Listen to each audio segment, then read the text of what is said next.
Your salary arrives, and you open your banking app. For a brief, satisfying moment, the number on the screen feels reassuring, maybe even impressive. But that feeling doesn't last long, does it? Almost immediately, reality steps in. Rent demands its share. Your car starts making that familiar, worrying sound, and you remember the plans you made with friends for the weekend. Somehow, before the week is even halfway over, you're back to eating cheap noodles, asking the same question you ask every month. Where did all the money go? If that sounds uncomfortably accurate, you're not alone. My name is Matt, and I've spent far too much time trying to understand why payday feels incredible for a few seconds, but turns stressful just days later. And what I discovered surprised me. The problem isn't that you don't earn enough money. The problem is that you're using your paycheck without a plan. Instead of directing your money with intention, you let it drift wherever it wants to go. And that quiet mistake slowly steals from your future. If you've ever checked your bank balance and honestly couldn't explain where the money disappeared, or if you've ever told yourself that you'll save whatever is left over, only to discover there's never anything left, then stay with me.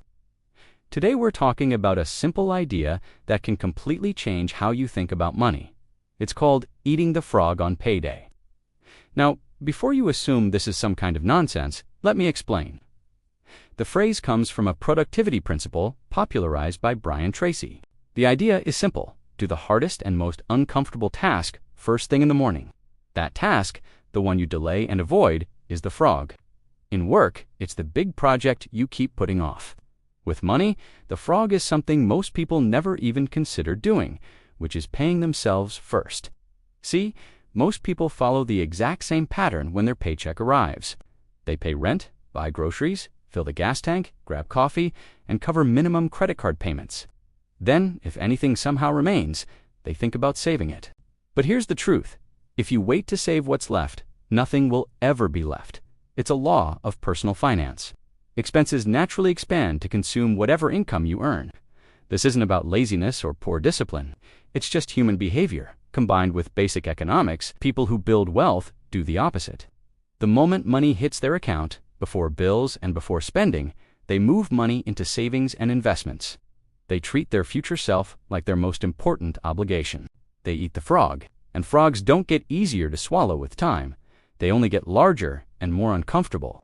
In real life, eating the frog means that the very first transaction you make on payday is not for rent or groceries. It's a transfer to your investment account, your emergency fund, your future. A lot of people push back on this. They say, "But Matt, I have bills. I have responsibilities." And that's true, but the mistake is believing that all expenses are equally important. We've been conditioned to treat Netflix the same way we treat rent, our daily coffee the same way we treat insurance, and convenience the same way we treat survival. That mindset quietly destroys financial stability. If you want to take control of your money, you must clearly separate your needs from your wants.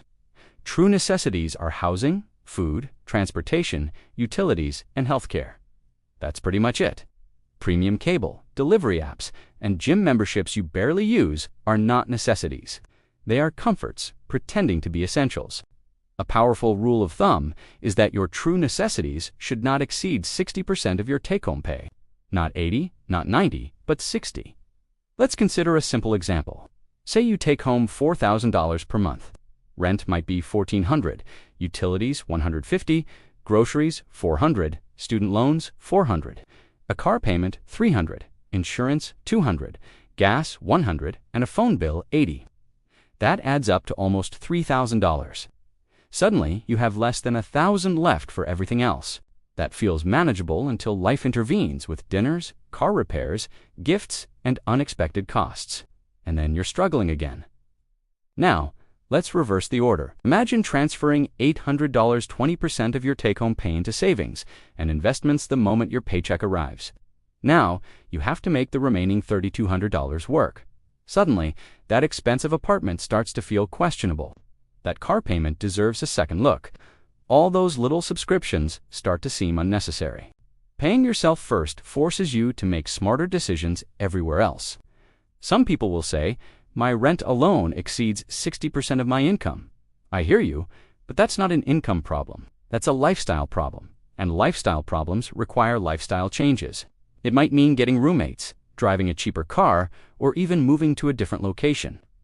I know it's uncomfortable, but math does not negotiate. Another difficult truth is that most people don't know where their money actually goes. Not approximately, but exactly. This is like trying to lose weight without ever stepping on a scale. Every coffee, every subscription, and every impulse purchase matters. Awareness isn't punishment, it's power. Money that isn't tracked just escapes. Money that is tracked behaves.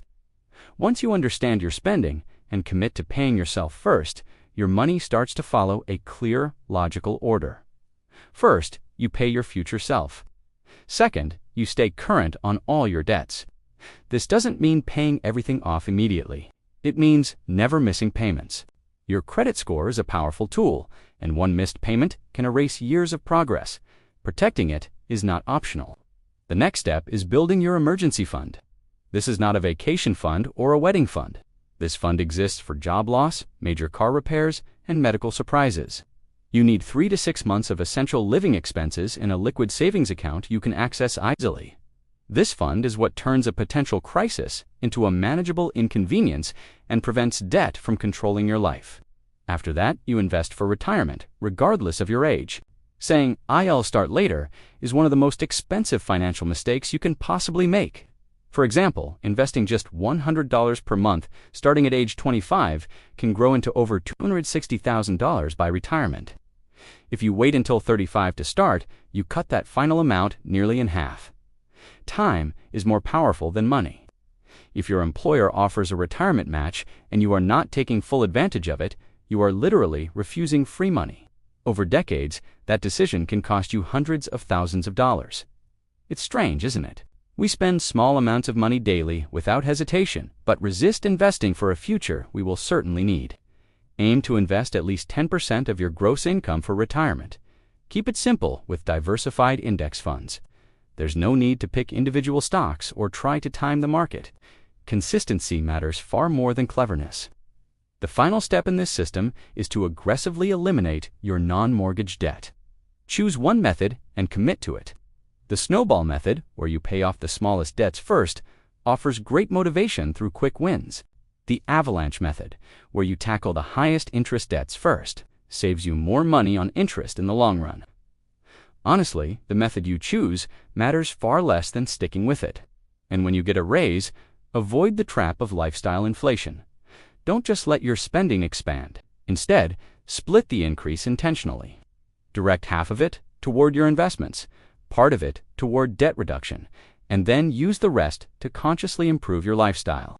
This entire system works regardless of your income. People don't fail at personal finance because they lack money. They fail because they lack a system. Money isn't mysterious. You just need to spend less than you earn, invest the difference, avoid reckless decisions, and give time the chance to work its magic. This approach is not about deprivation. It's about intention. Wealthy people plan their enjoyment instead of just stumbling into it. When your spending is intentional, the guilt disappears. The real stress comes from doing everything backward, constantly reacting to your expenses and worrying about the future. When you eat the frog first, something fundamental changes. You feel control instead of anxiety. You stop reacting and you start deciding. If you don't, you just keep postponing your future, always telling yourself you'll start next month. But next month never arrives. So the choice is simple. You can keep repeating the same stressful cycle, or you can decide to swallow the frog on your next payday. It won't feel good in that exact moment, but I promise you, the freedom waiting on the other side is more than worth it. Thanks for watching. If this helped, consider subscribing for more videos on how to take control of your money and your life. See you next time.